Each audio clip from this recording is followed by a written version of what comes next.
Sam? Salut, ça va? Très très bien, je suis ravie de te retrouver aujourd'hui pour Merci ce beaucoup. nouveau format inédit, les capsules du choix. Absolument, très content d'être là. Très heureux d'être là avec toi. On va pouvoir échanger sur plusieurs thématiques très importantes. Oui, exactement. L'objectif, c'est de vous inspirer, de vous partager des pépites sous forme de vidéos pour pouvoir ouvrir votre champ des possibles, vous apporter également de nouvelles perspectives pour pouvoir atteindre vos objectifs de vie et surtout avoir le choix. Très important de savoir qu'on a toujours le choix et que si on l'a pas, c'est que peut-être on a pris des mauvaises décisions aussi. Mais c'est important ouais, de travailler pour avoir ce choix-là. C'est très important, oui.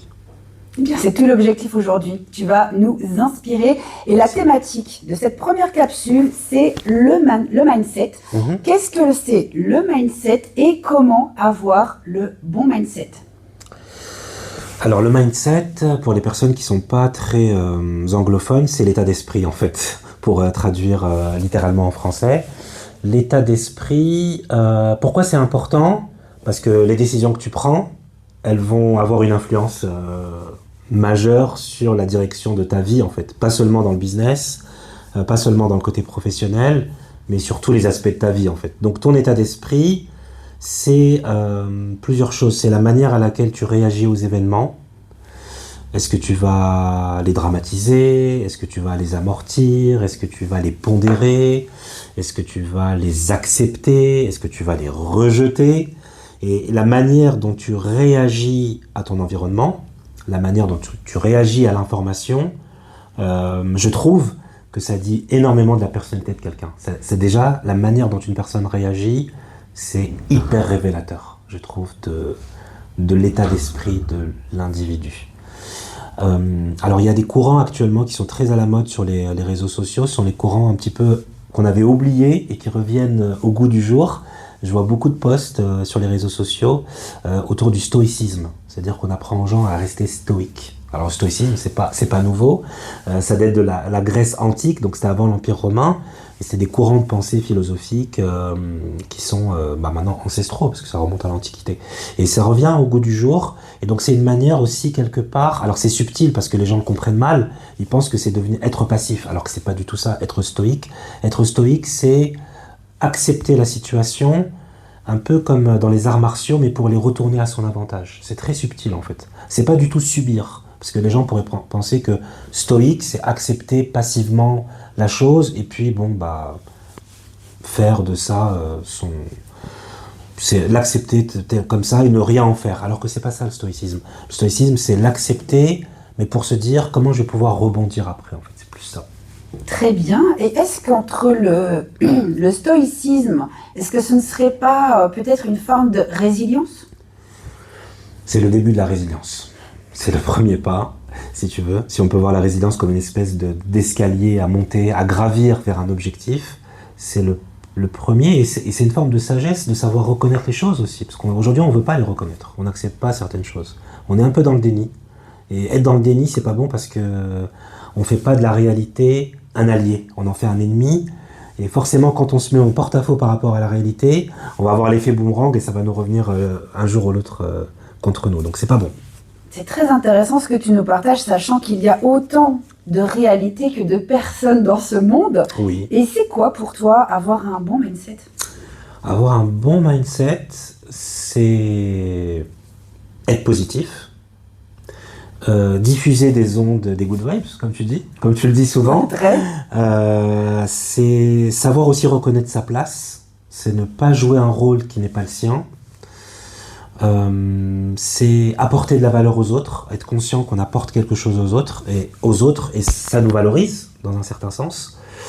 Avoir un bon mindset, c'est avoir des valeurs, c'est avoir des principes, c'est les diffuser auprès des autres, auprès de soi-même.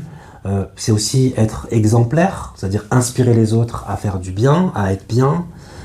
Voilà, c'est ça avoir un bon mindset. Et puis des fois, c'est juste être cool, chiller, ne pas juger les gens. Voilà, ça fait partie aussi du mindset. C'est très riche. Effectivement, j'ai quelques mots qui me viennent là, c'est be cool and be calm. Ouais, être cool, calme, et puis profiter de l'instant présent. Parfois, c'est juste profiter et puis se laisser porter aussi, c'est bien. Ne pas toujours être dans la résistance. C'est fatigant d'être toujours dans la résistance. Il y a des moments où il faut accepter comment dirais-je, le flow des choses, le courant des choses. Et parfois, on est surpris, on a des bonnes surprises. Donc, tout ça, ça fait partie du mindset. C'est ça qui est extrêmement intéressant, c'est à partir du moment où on observe parfois ce qui se passe autour de soi, mais aussi en soi, c'est les opportunités qu'on n'aurait peut-être pas su percevoir si on avait été à toute allure, si on avait vécu une situation par exemple à toute allure. Oui. Bah, le fait d'avoir le bon mindset, il y a aussi quelque chose dans le mindset qui est très important. Alors le mindset, c'est perso, il y a le mindset pro. Donc là, tu me parles d'opportunité, donc on est plutôt dans le pro. Alors dans le pro, avoir un bon mindset, c'est aussi avoir un niveau de conscience qui est plus élevé que les autres. C'est-à-dire que quand il y a une opportunité qui va se présenter, tu vas être déjà aux aguets et tu vas la capter, mais en un quart de seconde. Et ça fait partie du mindset, c'est-à-dire que tu es opportuniste, mais dans le bon sens du terme. C'est-à-dire que tu as vu l'opportunité, et si elle va dans ton intérêt et si elle correspond à tes attentes, bah, tu vas la saisir. C'est tout simple. Et c'est un réel challenge, peut-être pour vous qui nous écoutez, si vous vous demandez comment développer votre mindset, mais j'ai bien envie de te poser cette question, c'est comment développer concrètement son mindset au quotidien? Bah écoute, c'est un exercice vraiment quotidien comme tu le dis, c'est-à-dire que la première chose je pense pour développer son mindset, c'est d'abord de prendre des décisions par soi-même. Alors comme ça, comme je te le dis, ça a l'air tout... C'est logique en fait, chacun a envie de dire, moi je prends mes décisions moi-même. Mais il faut prendre des décisions et puis aussi être capable de se dire, ah là, ce que j'ai fait c'était bien, donc ma prise de décision était bonne, donc c'est à reproduire. Là, ce que j'ai fait, c'était moins favorable, donc il faut que je change. Donc avoir un bon mindset, c'est aussi être capable de se remettre en cause, pour moi c'est très important. On en parlait un petit peu en off tout à l'heure, et c'est très important déjà d'être, comment dirais-je, à la fois son maître, et à la fois son élève. Il faut être coachable en fait, il faut rester... il faut toujours être dans une perspective d'évolution, de progression continue, et rien que d'être comme ça te permet de progresser d'une manière incroyable. Exactement. Là je te parle vraiment des fondamentaux, je ne vais pas très loin, mais c'est la base. Exactement, et est-ce qu'il n'y aurait peut-être pas un ingrédient essentiel également qui serait l'observation de soi? Oui, l'observation... Mais c'est pas seulement ça, c'est aussi la remise en cause de soi-même. Parce que si tu t'observes et que tu n'es pas capable de t'auto-critiquer, de t'auto-juger, de t'auto-analyser quelque part, bah ça sert à rien, tu es juste un simple observateur, donc tu n'avances pas. Mais qu'est-ce que tu fais de cette observation? Là, ça m'intéresse. Et, tout à fait. Par contre, je me permets d'amener en fait une vision, tu vois, une vision. Se critiquer, c'est pas quelque chose qui est confortable. Non. C'est quelque chose qu'il faut accepter. Oui, il faut accepter. Et puis des fois, il faut accepter que notre propre ego nous trompe. Des fois, on est dans des postures, on arrive dans des situations, on se dit non, là, c'est pas une décision raisonnable. Là, mon ego, j'ai été trompé par mon ego, donc là, il faut faire marche arrière. On peut le reconnaître ou ne pas le reconnaître, mais l'important, c'est toujours de rectifier. C'est surtout ça l'essentiel. Sachant que l'ego est rusé. Il a des techniques, des stratégies, en fait, pour... L'ego est très rusé. En fait, oui. Notre cerveau, on a tendance à l'oublier. C'est le fruit de presque 7 millions d'années d'évolution. On a un super ordinateur dans la tête, qui a été le fruit d'une évolution incroyable. Et donc, dans le cerveau, il y a le système du déni, on en parlait tout à l'heure, par rapport à la réalité. On n'accepte pas la réalité, on se met en porte-à-faux. Et c'est pour ça qu'il y a beaucoup de gens qui peuvent pas réussir, parce qu'ils sont dans une forme, quelque part, sans vouloir les stigmatiser, bien entendu, mais ils sont dans une forme d'auto-sabotage. C'est-à-dire que comme ils savent qu'ils peuvent pas faire telle chose, ils peuvent pas arriver à ce point-là, ils vont s'empêcher d'arriver à ce point-là pour ne pas être dans une situation d'échec. Très souvent, la situation qui pose problème est connue. Elle est connue, on est dans une forme de non-dit parce que la personne ne peut pas le verbaliser par rapport aux autres parce que ça lui mettrait son image en porte-à-faux. C'est très difficile à accepter, sachant qu'on vit dans une société qui est de plus en plus concurrentielle, qui est de plus en plus compétitive, où chacun doit être la meilleure version de soi-même. C'est dur pour quelqu'un d'assumer d'avoir une faiblesse. C'est très compliqué. Je suis d'accord avec la poussière sous le tapis et d'avancer et en espérant que les gens ne le voient pas. mais en général, les gens ont une intuition et le sentent intuitivement. Et très souvent, qu'est-ce que tu en penses, le fait que les personnes vont peut-être volontairement mettre de côté une situation qui pose problème et mettre justement toutes ces situations en dessous du tapis par peur de l'inconnu, par peur de manquer, en tout cas pour préserver quelque chose qu'elles ont, même si ça ne leur convient pas, mais simplement se dire, ok, ça je connais, je prends pas de risque, c'est zéro prise de risque, même si je suis pas heureux ou heureuse dans ma situation, ça je connais, je sais gérer. Et la peur justement de l'inconnu. Je crois savoir gérer. Souvent, c'est le je sais qui ressort, en tout cas. Ouais, je crois savoir, parce qu'il y a toujours un facteur X qui rentre dans l'équation et qui vient tout perturber, on va dire. Tout à fait. Et donc, c'était quoi ta question? Qu'est-ce que tu penses du fait que les personnes peuvent parfois s'enfermer dans une vision où, ok, ça je connais, ça me convient pas, mais je vais supporter en attendant, parce que ça je connais, zéro prise de risque. Par rapport à ce mindset qu'on construit, peut-être inconsciemment aussi, d'avoir ce mindset de résistance, de résister à une situation par peur de manquer ou par peur de l'inconnu. D'accord.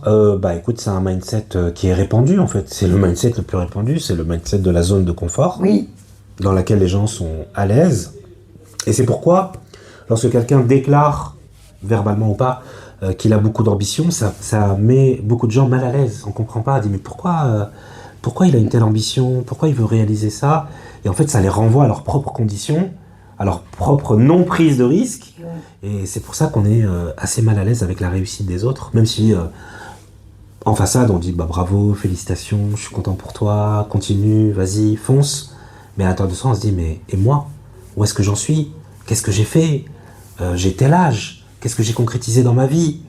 Les années passent, le temps passe, les opportunités que j'ai déjà ratées, elles sont nombreuses. Donc chacun doit avoir midi à sa porte et ouais, la remise en cause elle est essentielle. Cet effet miroir, très souvent qu'on peut avoir au sein de la société, il bouscule et il fait mal à des degrés différents. Ouais, ça dépend de son histoire en fait. Ça peut faire mal. Après, attention, ça peut être aussi un carburant et un moteur incroyable. C'est-à-dire que le fait de voir d'autres réussir, là encore on revient au mindset. Et donc je reviens à ce qu'on disait au début, c'est la manière dont tu réagis aux événements. C'est-à-dire que parfois tu vas voir quelqu'un, parfois proche, parfois moins proche, réussir et tu te dis mais si lui ou elle a fait, pourquoi moi je pourrais pas le faire? Donc tu vois, donc ça c'est on va dire le mindset, la réaction on va dire plutôt positive, qui te pousse à aller de l'avant. Et puis généralement malheureusement c'est le cas, on dit tant pis pour moi, je suis dans ma situation, j'ai déjà un appart. Après on se trouve plein d'excuses. J'ai des enfants, j'ai un appartement, j'ai un crédit, je suis engagé, bon voilà. Donc après tant pis. Le temps passe. Qu'est-ce que tu peux nous partager justement pour faire un choix? Aujourd'hui, là, se dire stop, j'ai envie de booster mon mindset. Là, je fais le choix de booster mon mindset. Comment? En fait, l'idéal pour booster son mindset, c'est de sortir de sa zone de confort. C'est-à-dire de se confronter à des personnes. Alors que maintenant, on est à l'ère du web bientôt 4.0. Donc, on peut se confronter à des personnes de façon directe ou indirecte qui sont très différentes de nous. C'est-à-dire que tu vas te confronter à des cultures de personnes. Quand je dis culture, c'est pas une culture d'un pays, c'est une culture mentale d'une personne par exemple qui est vraiment hyper dans le risque, qui est vraiment a pas peur du risque, qui prend des risques, tu vois. Et tu te mets en relation entre guillemets, direct ou indirect avec une personne comme ça. Et tu commences à et le fait d'être en proximité avec cette personne, il va y avoir un effet de contamination positive, tu vois. On va dire un autre exemple pour clarifier mon propos. Par exemple, si toi tu trouves que dans ta vie t'es pas très courageux ou pas très courageuse, tu peux lire la biographie par exemple de quelqu'un que tu trouves toi hyper courageux. Et ça va débloquer des choses en toi, ça va ouvrir des portes. Et rien que le fait de prendre conscience déjà de ce point-là, par exemple, du manque de courage intrinsèque à ta vie, et le fait de te confronter à ça, c'est quand déjà tu t'es déjà sur un chemin de résilience, tu es déjà sur un chemin où tu es en train de te reconstruire en fait, en quelque sorte. Ça demande du temps, ça demande de la volonté aussi. Et si j'ai bien compris ton idée, ce serait de s'inspirer et de se nourrir d'un presque idéal, une personne idéale qui a fait le chemin qu'on a envie de faire. Bien sûr, bien sûr, bien sûr. Moi je prône toujours le fait de se mettre en relation avec des personnes qui sont déjà allées là où on veut aller. C'est très important, c'est capital. parce qu'ils ont déjà été confrontés à nos obstacles, aux contraintes que nous on va rencontrer. Donc c'est vraiment les personnes les plus à même de nous conseiller. C'est une forme de mentorat, si tu veux. C'est une forme de mentorat. Et le fait de se confronter à ce type de personnes, on peut le faire de différentes manières aujourd'hui. Il y a plein de manières de le faire. Ça peut être quelqu'un, un vrai mentor qui te suit régulièrement, ça peut être un livre, ça peut être un podcast, ça peut être une vidéo, ça peut être ce que tu veux. Ça peut être une conférence. Ça va te permettre de grandir, quoi, mentalement, spirituellement, de manière ésotérique, dans ton business. Tu vas voir les choses sous un angle inédit et c'est très important. Et ça va ouvrir des perspectives nouvelles. Oui, ça t'ouvre un nouveau champ des possibles, clairement. Après, est-ce que tu vas être capable de saisir ce nouveau champ des possibles? C'est encore une autre question, parce qu'il y a la question de la compétence et de la confiance qui viennent après. Mais déjà, tu t'ouvres un champ qui avant était totalement, comment dirais-je, sous-jacent, quoi, caché. Et c'est là où le moment du choix arrive, étant donné que tant qu'on est chez soi, sur son canapé, sur son ordinateur, dans son bureau, on se nourrit, on s'inspire, on découvre. Et à un moment donné, il faut passer à l'action et faire ce choix de se dire, ok, maintenant j'ai passé un cap, j'ai des inspirations, et qu'est-ce que j'en fais? Qu'est-ce qu'on en fait de ça? Quand est-ce qu'on passe à l'action avec on va dire quand on sent qu'on a ce bon mindset positif et qu'on l'a suffisamment travaillé, parce qu'effectivement c'est un travail qui est quotidien, quand on a ce développement intérieur qu'on continue à nourrir chaque jour, quand est-ce qu'on fait le choix? On fait le choix. Alors, il y a plusieurs écoles là-dedans. Il y a des gens qui vont dire attends d'être prêt pour te lancer. Jusqu'à quand? Bah oui. Alors, moi, je suis plutôt de l'école n'attends pas d'être prêt pour te lancer. Lance-toi et les choses vont se mettre en place, vont se structurer autour de toi pour te permettre de réussir. Donc, voilà, il faut se lancer. Mais dès qu'on sent que c'est quelque chose aussi qui nous appelle, il faut que ça soit, si tu veux, il faut que ça soit bilatéral. Il faut pas que ça soit unilatéral, tu vois. Si c'est moi qui sollicite cette chose-là et je sens que la réponse dans l'autre sens, elle n'est pas positive, ou elle est toxique, ou elle est brouillée, c'est un no-go, faut pas y aller. Ok, c'est no way. Par contre, si tu sens qu'il y a un échange de bons procédés entre toi et cette chose, toi et cette opportunité, toi et ce marché, toi et ce public, toi et cette communauté, il faut y aller à fond. Parce que toi, tu vas être quelque part leur représentant. Tu vas les aider eux-mêmes à gravir un échelon dans leur montagne, dans leur évolution personnelle. C'est beau ce que tu nous partages, Basset, mais joliment illustré. Très souvent, c'est quand on n'a pas l'ombre d'un doute. Oui. Quand on sent en fait que ça s'aligne, que c'est presque une évidence. Une évidence. Est-ce que ce ne serait pas là justement le moment de faire ce choix positif pour aller de l'avant et faire autrement? Oui. Oui. Mais de toute façon, tu le ressens en toi. C'est-à-dire que tu ne peux même pas le verbaliser. C'est ça. Tu sens que les planètes sont alignées, comme tu l'as dit. Tu sens que tu es confort. Tu as l'impression d'être chez toi et que c'est toujours été ton chez toi, en fait. C'est très curieux. C'est comme quand tu rencontres quelqu'un et tu as l'impression de le connaître déjà depuis 15 ans. Ça, c'est très bizarre. Alors que tu le connais depuis 15 minutes. C'est vrai. Et donc, c'est très curieux. Et puis des fois, tu vas dans des endroits, tu dis mais je connais déjà cet endroit, c'est curieux. Et puis des fois, tu rencontres des opportunités, elles sont faites pour toi. Il n'y a que toi qui pouvais les saisir à cet instant-là. Tu as vraiment toutes les compétences pour le faire et tu le fais bien, quoi. En général, tu es impliqué, donc c'est génial. Tu es aligné avec la chose, quoi. Donc un bon mindset, pour rebondir, ce serait l'opportunité de faire un choix évident. Parce que ce choix, cette possibilité positive est une évidence. Alors, selon les personnes, c'est plus ou moins évident. Parce qu'il y a des personnes qui sont claires avec eux-mêmes, d'autres qui sont moins claires avec eux-mêmes, d'autres, chaque situation est tellement particulière, d'autres qui sont bloqués dans des situations un peu qui leur sont propres. Donc, on va dire c'est un niveau de clarté qui est plus ou moins clair selon les individus.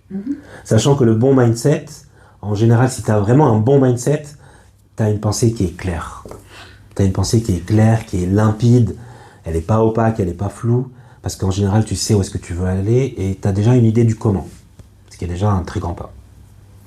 Et donc, le fait de travailler son mindset, est-ce que ce ne serait pas aussi le moyen de pouvoir limiter les interférences extérieures, tout ce qui peut venir nous polluer en fait, dans nos choix au quotidien? Qu'est-ce que tu en penses? Alors, les interférences, façon quotidienne. On peut pas les arrêter. Non. À moins de vivre dans une grotte tout seul autour d'un feu. Mais quelle est l'importance qu'on peut leur donner, justement? Est-ce que ce ne serait pas le moyen de réduire le niveau d'importance qu'on leur accorde? L'importance la plus basse possible, en fait. Oui. La plus basse possible. Alors, il y a pas mal d'ouvrages qui vont dans ce sens-là et qui parlent de distraction, enfin, comment limiter les distractions, il faut couper les notifications sur son téléphone parce qu'on est tout le temps embrouillé, etc. Je dirais oui. Il faut savoir s'extraire de la société pour travailler sur soi-même, sur ses projets, en n'ayant pas ces interférences parce qu'elles sont tellement... elles nous prennent de l'énergie mentale, physique. Même parfois, les gens passent des nuits blanches parce qu'ils pensent au lendemain. Tu sais, il y a toujours cette peur du lundi, tu sais, la peur du dimanche soir pour le lundi. Comment mon patron il va réagir si je lui dis ça, comment je vais faire cette présentation, est-ce que ce client il va signer, tu sais, t'as toujours plein d'angoisses. Les gens ils endorment même plus la nuit. Donc les interférences, elles font partie de notre quotidien et c'est à nous de leur donner la place qui est la leur, c'est-à-dire la place la plus basse possible et la plus minime qui soit, pour ne pas être intoxiqué par ça en fait. Tout à fait, sachant que aucun échec n'est fatal. Non, aucun échec n'est fatal de toute façon, à part si nous on fait ce choix-là, de dire voilà cet échec-là il m'a mis KO et je reste là où j'en suis, ça relève encore de notre choix, quoi. On revient à la case départ, ça revient à c'est nous qui décidons ça en fait.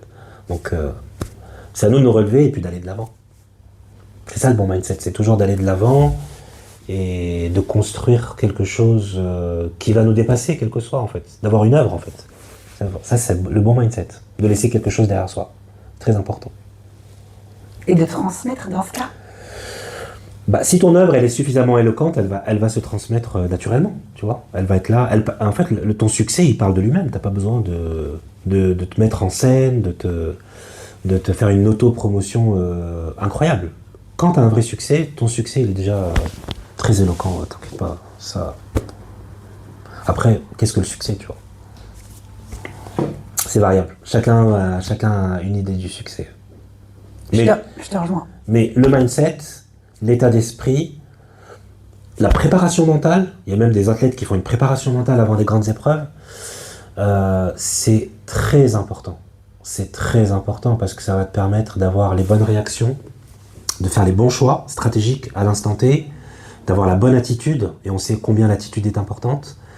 Et quand tu mets tous ces éléments-là dans la balance, tes chances ta probabilité de réussir, elle augmente, mais considérablement. Alors que si tu as un mindset qui est pauvre, ou t'as pas confiance en toi, ou t'es pas éloquent, tu sais pas comment réagir, t'es pas professionnel, etc., le résultat il sera moins probant. C'est très pertinent ce que tu viens de nous partager et je rebondis sur cette image. Est-ce que peut-être le fait que parfois il y a des personnes qui se sentent épuisées, surmenées, le fait justement de changer de mindset, de faire le choix de changer de mindset, d'avoir la vie de façon plus positive, le fait de dépenser, de consacrer moins d'énergie aux choses qui nous perturbent, qui nous polluent, quelque part ce serait pas le moyen aussi de vivre en fait, d'avancer plus facilement en mettant son énergie au bon endroit sans gaspiller entre guillemets cette énergie. Oui, c'est sûr. Non, il y a aucun doute. C'est sûr. Là, je signe directement. Après, il y a des gens qui font le choix, on revient encore au début, qui font le choix de se focaliser, je pense que c'est volontaire ou involontaire selon les cas, sur le négatif. Donc forcément, ils sont dans une spirale infernale. C'est fatigant. Franchement, je les plains. Moi, je fais toujours le choix, quelle que soit la situation, quelle que soit la nouvelle, d'essayer de voir le positif là-dedans. Tu vois? Je me dis, bon... On a ce point en commun. Toujours, je te jure. Même par exemple, prenons un cas qui m'est arrivé. Par exemple, la voiture va tomber en panne. Je me dis, bon, c'est un peu gênant. Mais bon, peut-être que je vais marcher plus.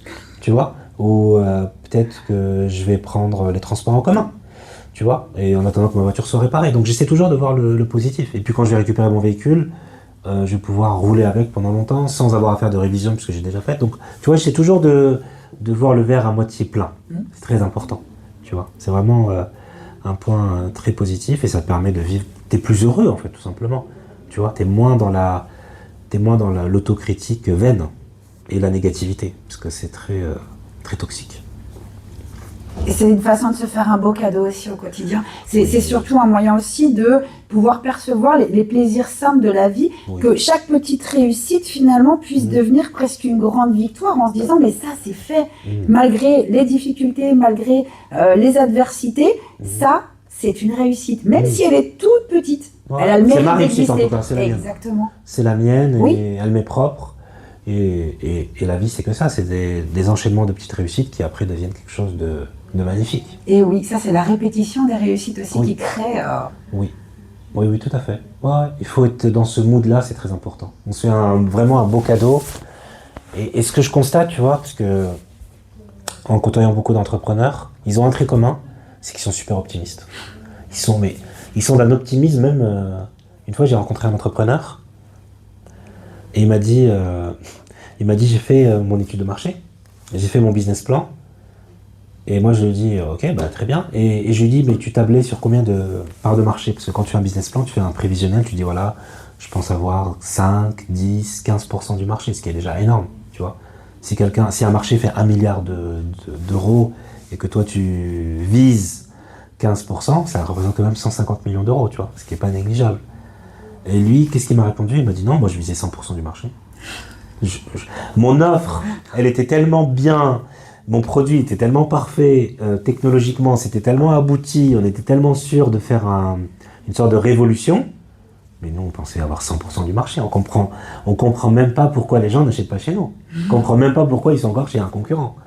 Et c'est cet état d'esprit-là qu'il faut avoir. Alors, si tu fais pas 100%, c'est pas grave. Ils ont pas fait 100%, mais ils ont très bien réussi. Mais tu pars du principe que tu vas faire 100%. Et que, bon, après, il y a toujours... T'es aussi confronté au choix des autres. Tu peux pas les forcer à te rejoindre forcément, tu vois. Donc t'es obligé on va dire c'est la limite, parce que même l'optimisme a une limite, tu t'arrêtes au choix des autres. Effectivement, et il y a une limite quand même dans ce truc-là. Oui, et la limite à l'optimisme, c'est peut-être le réalisme à un moment donné. Qu'est-ce que t'en penses? Oui. Bah, on le disait tout à l'heure, on est toujours rattrapé par la réalité, on a toujours cet effet boomerang. Et nous, ce qui est intéressant aussi dans la réussite, puisqu'on en parle là en détail, c'est qu'il faut avoir conscience d'une chose. Qui que tu sois sur cette terre, ta responsabilité, c'est comment tu fais les choses. La responsabilité des autres, c'est comment eux vont y réagir. Et toi, tu peux pas être à la fois dans la production de choses et dans la réaction des autres. Tu peux pas être sur ça. Donc toi, ce que tu vas faire, tu vas te focaliser, tu vas faire un focus sur ce que toi tu sais faire et tu vas essayer de le faire de la meilleure manière possible, en perfectionnant ton art, en perfectionnant ton approche, en délivrant le maximum de valeur aux autres.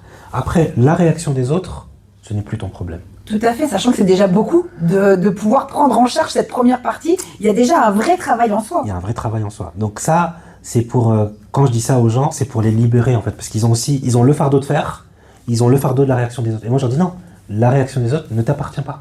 C'est pas de ton ressort. Que les gens aiment, que les gens n'aiment pas, que les gens critiquent, que les gens t'encensent, c'est plus toi. Ça doit pas être toi. C'est pour ça que on doit être très vigilante par rapport aux gens qui viennent nous féliciter, nous encenser, parce que quelque part c'est comme une sorte de piège, parce que notre ego est censé, il va être très valorisé, on va avoir la grosse tête, on va avoir le melon comme on dit, et au bout d'un moment, on va faire le minimum et on va atteindre le maximum, et c'est là où on se plante. C'est pour ça qu'on dit que le moment de la réussite, c'est le moment le plus dangereux dans la vie de quelqu'un. Parce qu'il faut être très vigilant à ce moment-là, à garder bien les pieds sur terre et à rester focus sur la prochaine chose qu'on va faire. Garder peut-être aussi la tête froide quoi qu'il arrive. Il faut savoir célébrer ses réussites, oui. Mais il faut savoir aussi que le lendemain, quand il n'y aura plus personne, que tu vas revenir au charbon et que tu seras tout seul quelque part. Ou avec ton équipe restreinte. Donc c'est une forme d'humilité. Oui. Merci beaucoup Bassem pour tout ce que tu nous as partagé. Quel serait le mot de la fin de cette capsule du choix sur le mindset? Alors, le mindset, pour faire une synthèse, c'est un résultat, c'est une résultante, tu vois. C'est-à-dire que c'est le résultat de ta vie, ce qui n'est pas rien, c'est le résultat de ton caractère, de tes attitudes, de tes comportements, de tes réactions. Ton mindset, tu peux le changer en faisant une formation. Quand je dis une formation, c'est une auto-formation, c'est-à-dire que tu lis des livres, tu apprends des nouvelles choses, tu découvres, tu te découvres. Et en te découvrant, en apprenant des nouvelles choses, tu vas faire évoluer ton mindset. C'est-à-dire que tu vas mieux connaître l'histoire, tu vas mieux connaître l'économie, tu vas comprendre certaines choses, tu vas comprendre la société. Et ça va te faire grandir. Okay, jamais vu quelqu'un avoir plus de connaissances, jamais, hein, et faire de plus mauvais choix qu'avant cette connaissance. Ça n'existe pas. Okay, en principe, l'accès au savoir, l'accès aux connaissances, c'est quelque chose qui est censé de te permettre de prendre les meilleures décisions, les décisions les plus avisées possibles. Okay, donc, ce mindset-là, c'est le résultat de tout ce que j'ai dit précédemment.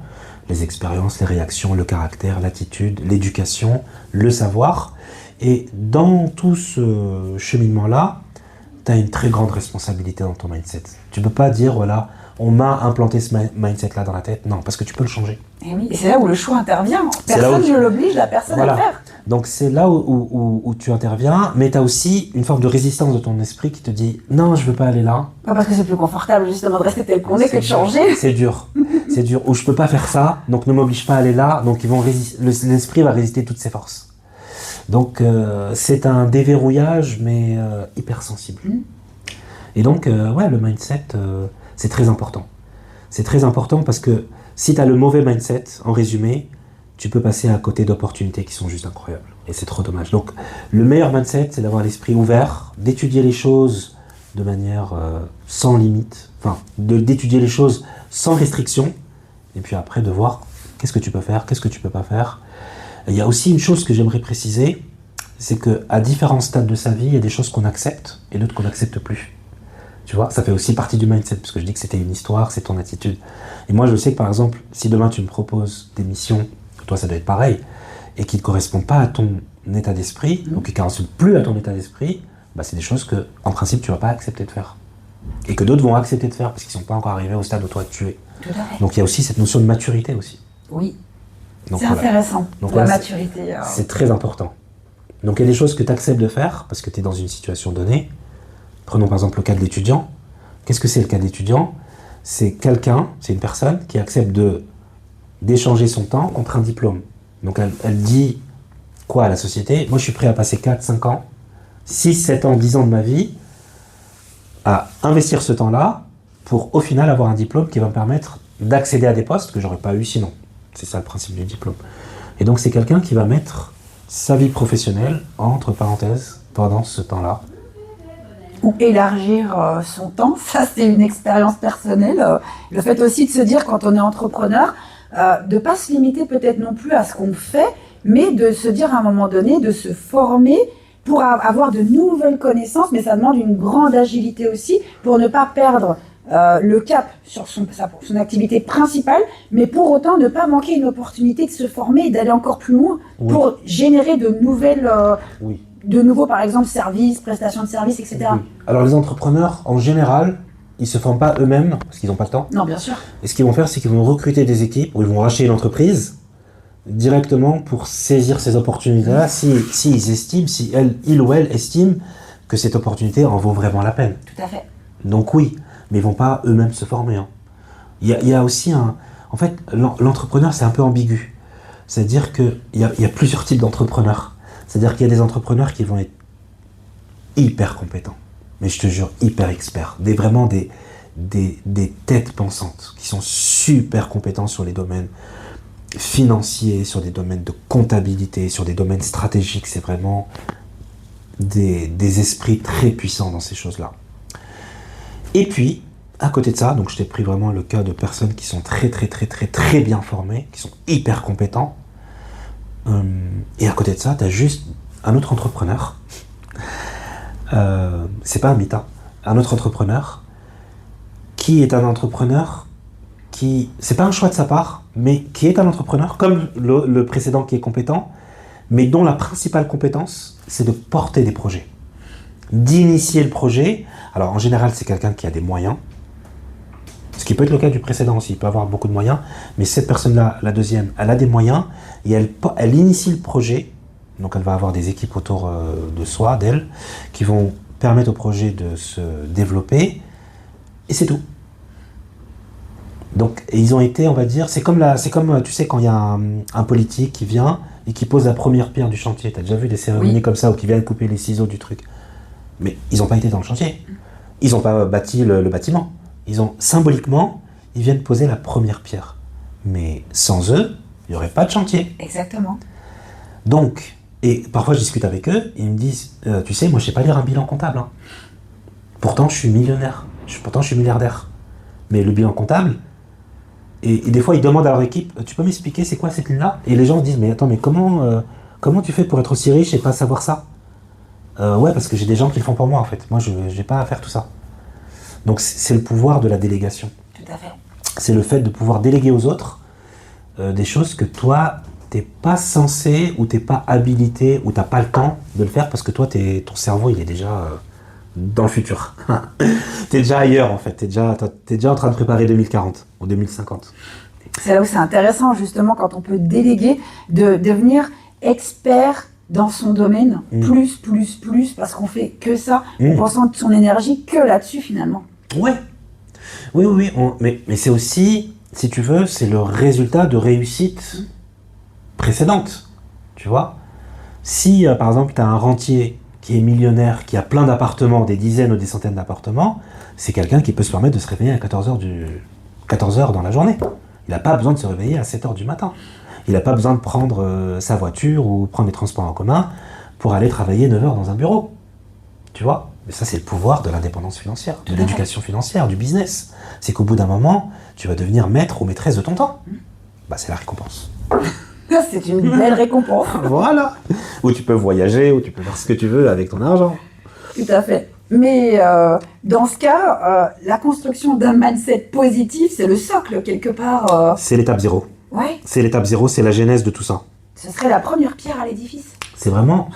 C'est pas la première pierre à l'édifice, c'est la personne qui va construire la première pierre à l'édifice. D'accord. On est vraiment dans l'étape zéro, quoi. Même pas l'étape 1. Mais si t'as pas le bon mindset, t'es cuit. Ça y est.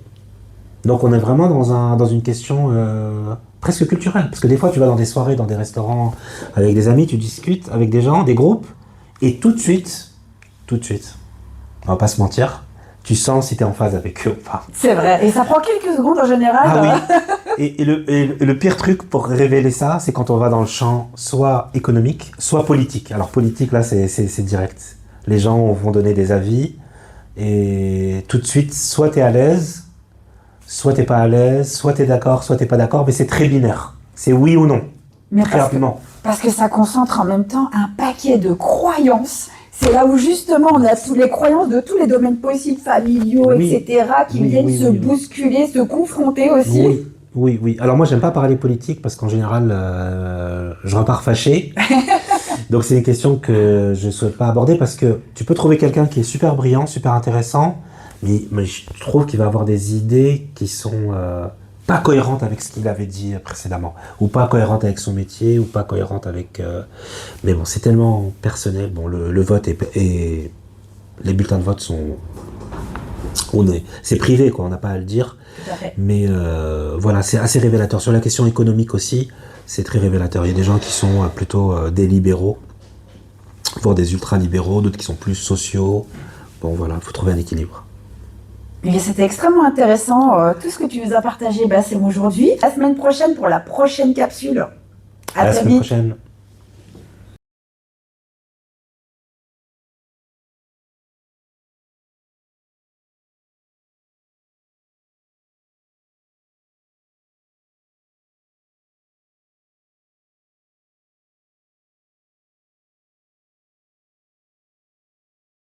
Très, on se dit